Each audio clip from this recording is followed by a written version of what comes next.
Jon Snow stood at the top of the wall, the cold wind biting at his face. Ghost stood by his side, quiet but alert. The sun was rising, but Jon's heart was heavy. News had come from the south.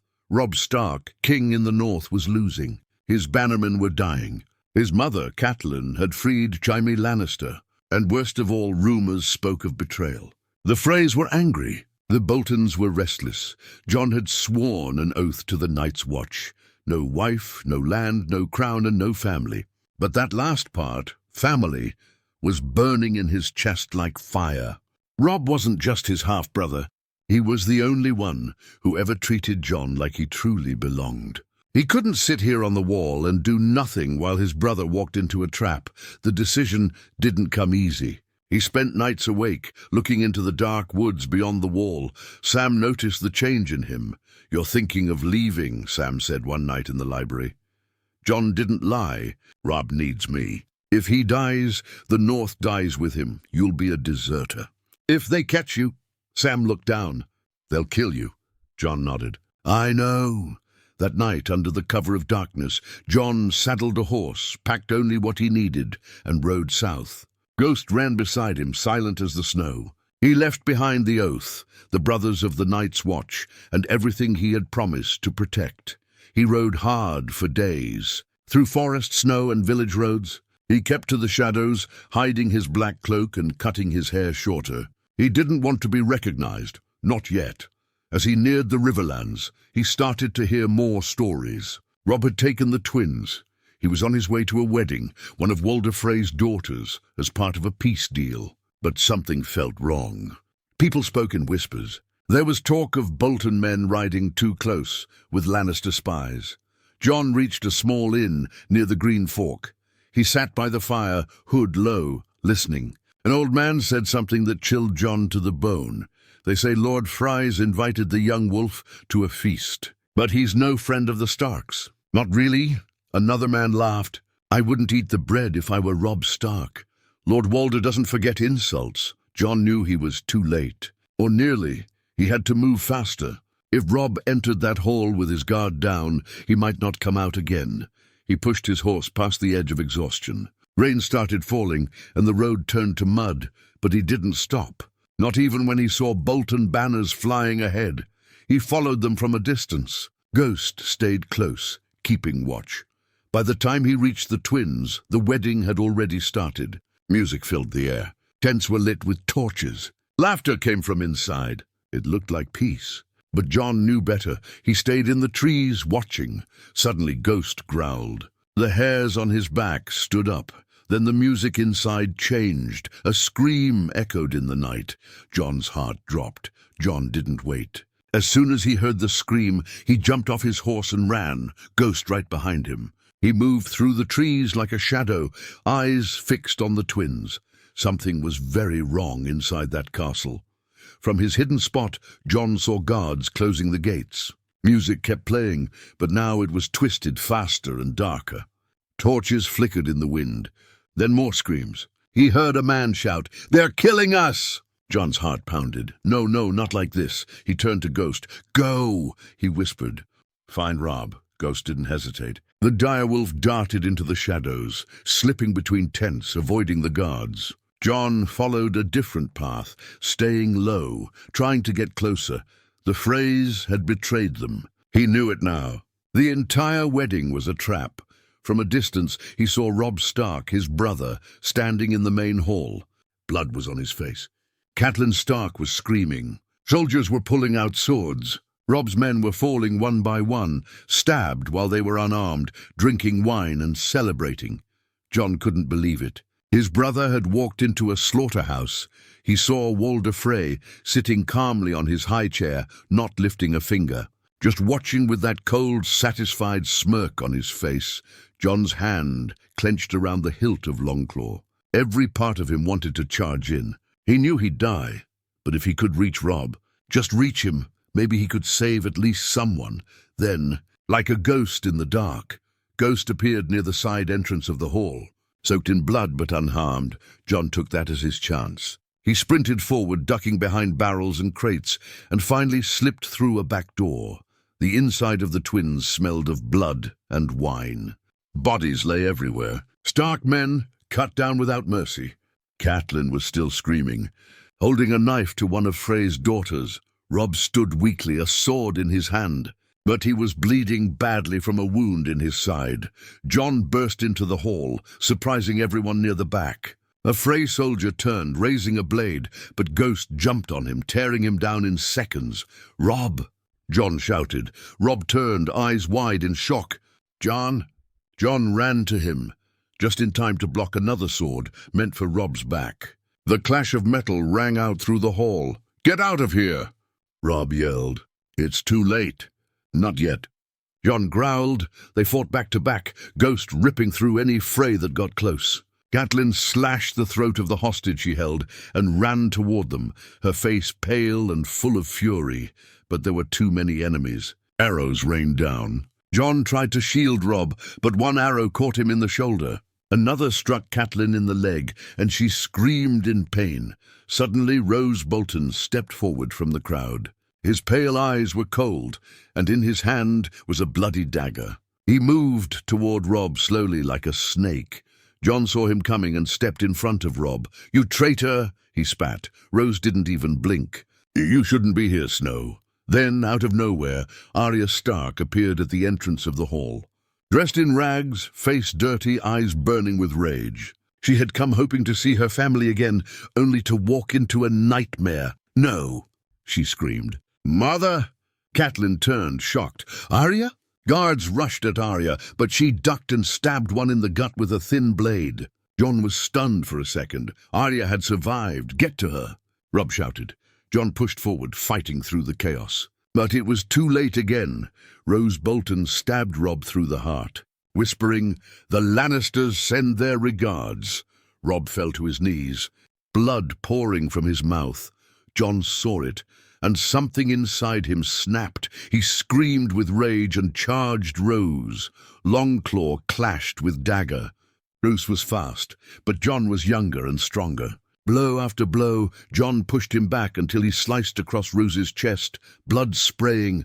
Roose fell, gasping. Not dead yet, Jon didn't stop. He kicked the dagger from Roose's hand and grabbed him by the throat. "For the North," he said. "For Robb." Then he drove Longclaw straight through Roose Bolton's chest. Silence fell in that part of the hall. But there was no victory. Robb was dying. Jon dropped to his knees beside him. "Don't leave me," he whispered. Robb coughed blood, barely able to speak. "You came, even after the wall?"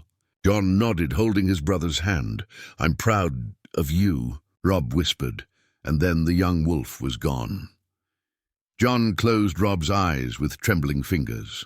Around him, the sounds of fighting faded. Arya stood frozen, her face soaked with tears, staring at her dead mother. They had survived, but barely, and the North had lost its king. Blood soaked the floor. The music had stopped. Robb's lifeless body lay in Jon's arms. His face was pale, his eyes closed, his sword fallen from his hand. Jon's chest felt heavy, like something had cracked deep inside him. He didn't even feel the pain in his shoulder where the arrow had struck earlier. All he could feel was grief, rage, and the fire of revenge starting to rise. Arya was standing frozen near the doorway. Her face was hard, but her eyes were full of tears. She looked at her dead mother lying in a pool of blood. Catelyn's throat had been cut from ear to ear. Her mouth was still open in a silent scream. Arya's hands were trembling. She took a step forward, her small blade still gripped tight. "They killed them all," she whispered. "Mother, Robb!" Jon stood slowly, blood dripping from his sword. His voice was low and cold. "We're not dying here." "Not tonight," he turned to Ghost. "Guard Arya." Ghost growled low, ready to fight again. All around them the hall was a mess of bodies and blood. Most of Robb's bannermen were dead. The Frey soldiers were searching the dead for survivors, but they didn't expect Jon Snow, the bastard of Winterfell, to be here. Jon grabbed Arya's hand. "We move now." She didn't argue. They slipped through the side door Jon had come through earlier. Ghost stayed close, ripping apart any Frey who got too close. But they were spotted. "There! A Stark girl!" a soldier shouted. Jon turned and threw a knife straight into the man's throat. Arya didn't flinch. She'd seen worse. She stabbed another guard in the leg as they tried to grab her. Jon finished him with one clean stroke of Longclaw. The two of them ran down a dark corridor, the sound of boots behind them growing louder. Jon kicked open a door leading outside. Rain poured from the sky now, washing away the blood, but not the pain. Tents were burning. Horses screamed. Frey men chased survivors across the muddy camp. Jon spotted a familiar face, Grey Wind, Robb's direwolf, locked in a cage. The beast was roaring and snapping, blood on his muzzle, desperate to break free. Without thinking, Jon ran to the cage. He stabbed the lock with his blade until it snapped. Grey Wind exploded out, howling with fury. He didn't wait. He leapt into the nearest group of Frey guards, tearing through them like a storm. Now they had two direwolves on their side. Jon, Arya, Ghost, and Grey Wind moved fast through the chaos. Every step was a fight. Every second, death chased their heels. They reached the stables. Two horses were already saddled. Jon helped Arya mount one, then got on the other. "Ride hard," he told her. "Don't stop. What about you?" she asked. Jon looked back at the burning twins. "I'll buy us time." "No," she said, panic in her voice. "We stay together." Jon hesitated, but then arrows started flying again. Ghost barked. Frey soldiers were coming fast. He made the choice. He reached out and slapped Arya's horse hard, making it bolt into the night. She screamed his name, but she rode because she had to. Jon turned. Grey Wind and Ghost were beside him, both wounded but standing strong. He faced the Frey soldiers head-on. He killed 4 in seconds. Longclaw was a blur in the rain. Ghost lunged from the shadows. Grey Wind tore through the enemy like a demon, but there were too many. Jon took a spear in the leg. Another cut across his ribs. He dropped to one knee, but he refused to fall. Suddenly, a horn blew from the east. More riders. Heavy armor. Northern banners. The Mormonts. The Umbers. And behind them, Howland Reed's men from the Neck. They had come too late to save Robb, but not too late to take revenge. The Freys turned, surprised and unprepared. Jon was lifted from the mud by 2 Reed men. He couldn't stand, but he pointed toward the twins. "Burn it! Leave no Frey alive." The soldiers obeyed. That night the northern reinforcements laid siege to the twins. The Freys, thinking their trap had worked, had let their guard down. The surprise counterattack was brutal. Lord Walder Frey was dragged from his chambers and thrown at Jon's feet. Jon, soaked in blood and barely standing, stared down at the old man. "You betrayed my brother," Jon said, voice like ice. "You broke the sacred laws. You slaughtered guests under your roof," Walder spat. "You're no king, just a bastard." Jon stepped forward, placed Longclaw at Walder's throat and whispered, "And you're just another dead old man." Then he drove the sword through his neck. The twins were burned to the ground by dawn. The river ran red. Jon didn't feel proud. He didn't feel anything. When Arya returned 2 days later, she found him sitting by Robb's body, silent. The Northern Lords had named Jon their leader. Not a king, not yet, but a Stark in all but name. He looked up at Arya. "We're not finished. The Lannisters paid for this." Arya nodded, her face cold. "Then let's start killing them," the North remembered. After the Red Wedding and the burning of the twins, Jon Snow became something else, not just the bastard of Winterfell, not just a swordsman from the Wall, but a leader, a name to be feared. They didn't call him a king, not yet, but they called him Starkblood, and they followed him. The Freys were gone, but the Lannisters still ruled from the Iron Throne, and Jon knew Tywin Lannister had been the true mind behind the Red Wedding. Walder Frey was just a pawn. Roose Bolton another. Jon sat by a fire that night cleaning Longclaw, while Arya sat across from him, sharpening her blade with steady hands. They hadn't spoken much since the massacre. Too much death between them. But now the silence was giving way to fire. "We go to King's Landing," Arya finally said. Jon looked at her. "We're not ready." "I am," she said. "I have names, and I'm going to cross off every one of them." Jon didn't ask what names. He already knew. Cersei, Tywin, the Mountain, the Hound maybe, even Jaime, everyone who wore lion gold and red. "I can't take an army to the capital," Jon said. They'll see us coming. Then don't take an army, Arya replied. Take me, Jon smiled bitterly. You want to sneak into the most dangerous city in the realm? Arya looked up. You came all the way from the wall to save Robb. Let me do this. In the end, Jon agreed. But he didn't send Arya alone. He went with her, just the two of them, with changed clothes, stolen sigils, and fake names. They rode south, passing through war-torn villages, burned fields, and broken castles. The people whispered stories as they traveled. Robb Stark is dead. The bastard of Winterfell has returned. Jon Snow killed Walder Frey himself. They say wolves howl across the riverlands at night. Jon ignored the rumors. He had only one goal now: make the lions bleed. By the time they reached the gates of King's Landing, they were just another pair of travelers. Arya wore the face of a servant girl, literally, thanks to her time with the faceless men. Jon wore armor marked with a minor house that no longer existed. They entered the capital like ghosts. King's Landing stank of sweat, rot, and secrets. The people were starving. The Lannisters ruled, but their grip was cracking. Tywin had returned to court, and Joffrey sat on the throne, acting like a god, while his mother, Cersei, whispered poison into ears. Jon found work in the stables outside the Red Keep. Arya cleaned chamber pots in the kitchens. Nobody noticed them, but they noticed everything. They watched the guards' movements, the schedule of the King's Guard, where the wine came from, where the blades were hidden. One night Arya came back with blood on her hands. Jon looked at her. Who? Sir Meryn Trant, she said coldly. He liked hurting little girls. Not anymore. Jon didn't judge. He understood. He started building a map of the Red Keep in his head. They had one chance, one night. The royal wedding was coming, Joffrey and Margaery. The perfect moment. 1,000 nobles all in one place. Disguises, distractions, and chaos. Arya had her list. Jon had his blade, and death was coming to King's Landing. On the night of the wedding, everything was golden. Flowers, wine, music. Lannisters in silk, Tyrells laughing politely. Joffrey in a golden crown, smirking like a boy who thought the world belonged to him. Jon stood by the entrance, dressed as a guard. Longclaw was hidden under a cloak. Arya moved through the crowd, silent and invisible, her eyes never leaving her targets. They were wolves in the lion's den. Then it happened. As Joffrey raised a goblet to mock Tyrion again, he began coughing, then choking. His face turned red, then purple. The court panicked, but Jon and Arya didn't flinch. Arya whispered, "Wasn't me." Jon nodded. Someone else had done it. Maybe Olenna, maybe Littlefinger. It didn't matter.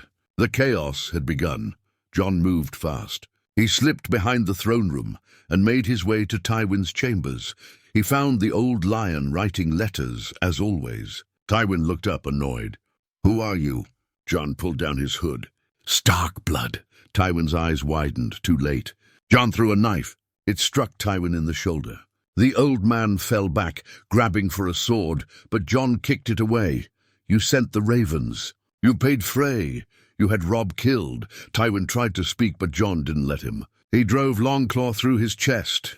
"No more wars," Jon whispered. "No more sons dying for your pride." Downstairs, Arya found Cersei in a hallway, half drunk and screaming Joffrey's name.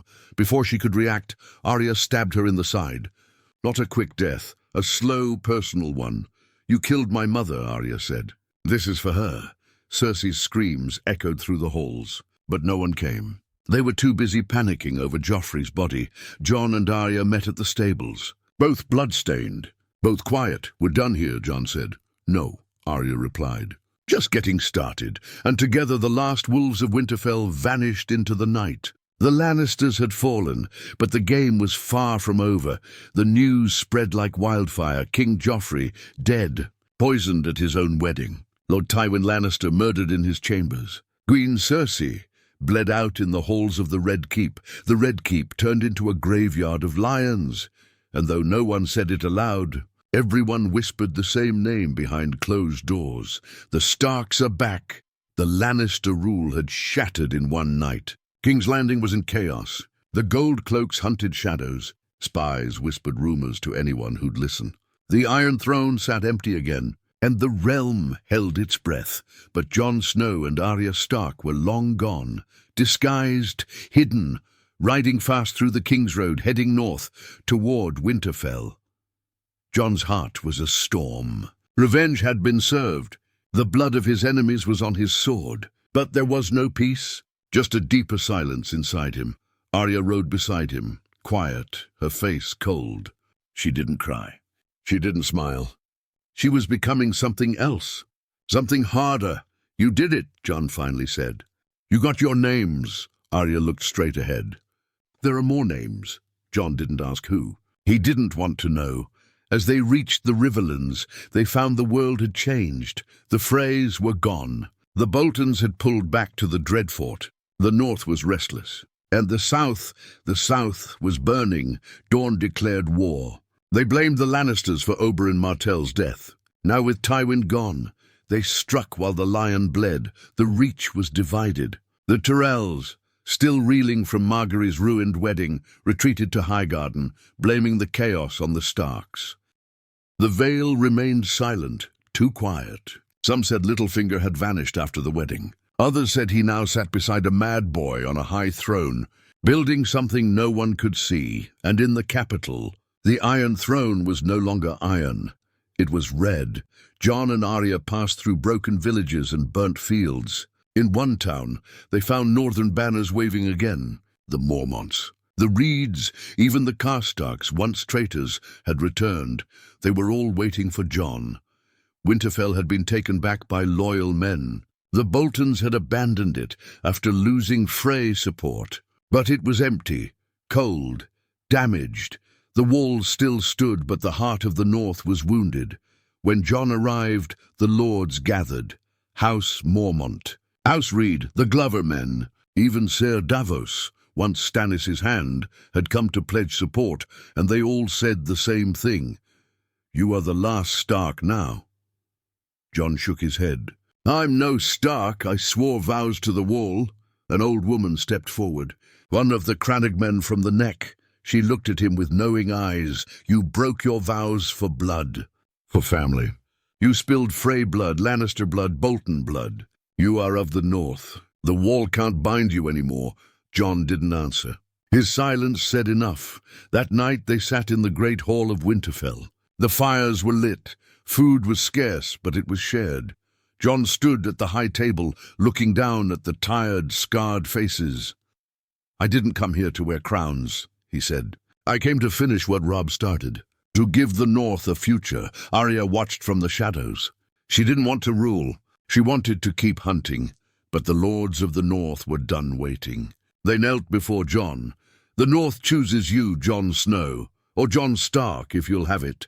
Jon didn't speak for a long time. Then finally he whispered, "Then we fight for the North. No more kings in the South. No more bending the knee." The war had just begun, because not everyone wanted Jon to rise. Far to the west, Rose Bolton's bastard Ramsay had taken control of the Dreadfort. He wore his father's flayed man like a badge of honor.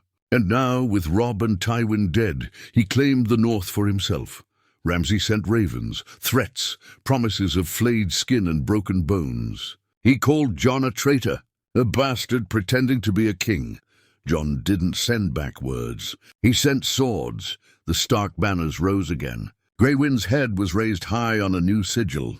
Ghost walked beside Jon as a symbol of vengeance. Winter was coming, but this time so was fire. Arya went ahead, slipping into the shadows.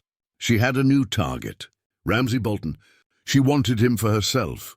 Jon raised an army. He trained boys, armed farmers, and rallied old men who remembered Ned Stark. He was no Robb.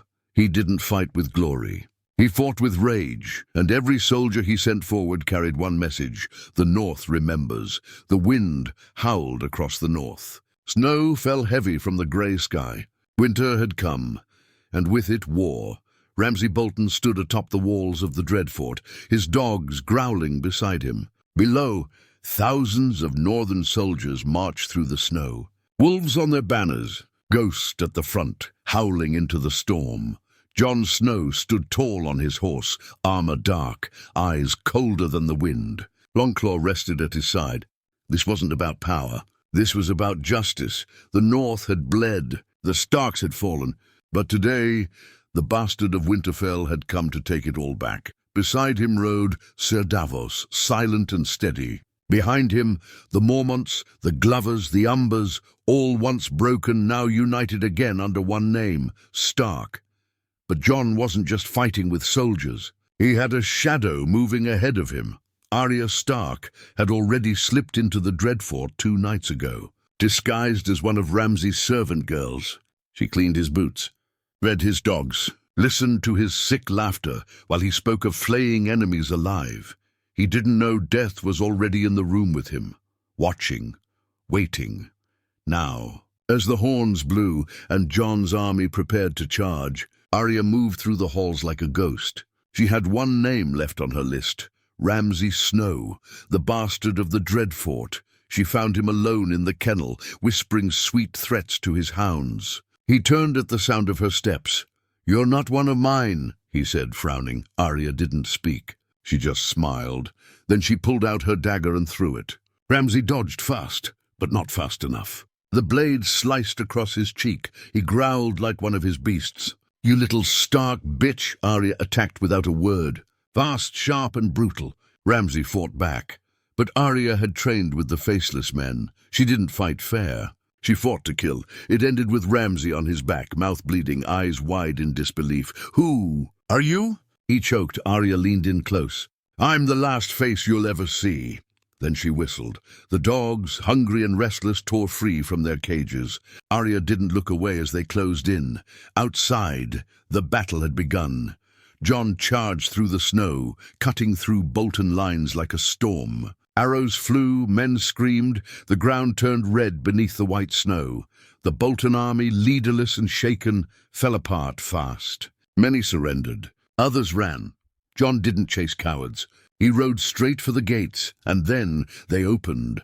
Arya stood there, cloak soaked in blood, eyes dark and calm. Behind her the kennels were silent. "He's dead," she said. "Let them in." The Stark banners entered the Dreadfort without resistance.